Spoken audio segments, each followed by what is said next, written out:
Comment être heureux seul? Par peur ou par pression sociale, la plupart des personnes font de la vie de couple un idéal de vie. Toutefois, d'autres personnes décident de se départir de cette dictature sociale et de chercher le vrai bonheur en eux-mêmes. Comment être heureux seul? Découvrez-le dans cet article. Savoir dire non pour être heureux seul. Pour être heureux dans la vie, il faut être indépendant. L'indépendance n'est pas seulement financière mais également idéologique.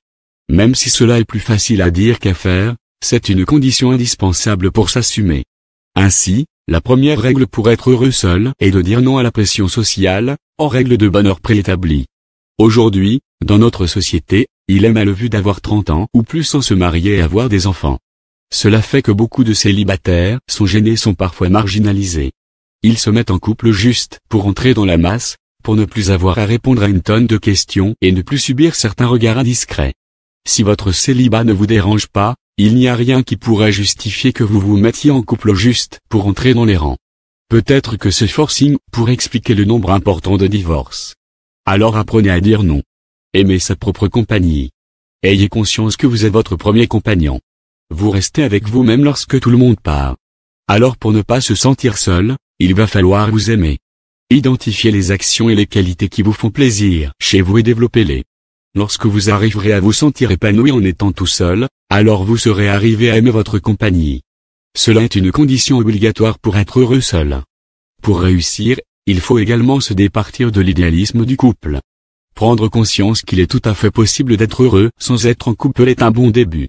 Apprendre à s'écouter pour être heureux seul.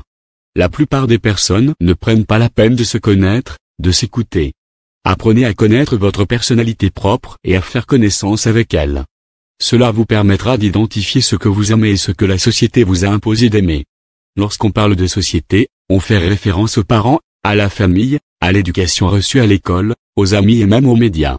Si la solitude ne vous empêche pas d'être heureux ou si vous êtes un solitaire de par votre personnalité, alors se mettre en couple pourrait être l'erreur de votre vie. De plus, c'est juste que vous vous sentez aussi bien en couple que dans le célibat, alors cela veut simplement dire que vous avez tout votre temps pour choisir le meilleur partenaire. Si vous le trouvez, tant mieux, sinon cela ne vous empêchera pas d'être heureux et d'avoir une vie accomplie.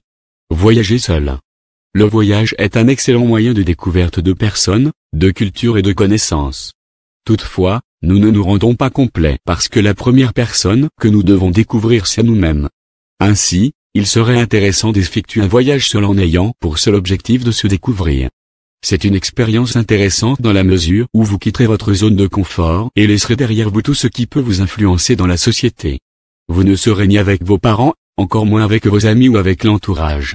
Ce sera l'occasion, pour vous, d'affronter de nouvelles situations et de voir comment vous réagirez. Plus le voyage aura duré, plus vous apprécierez votre compagnie et vous vous rendrez compte que vous n'avez besoin de personne d'autre que vous pour être heureux.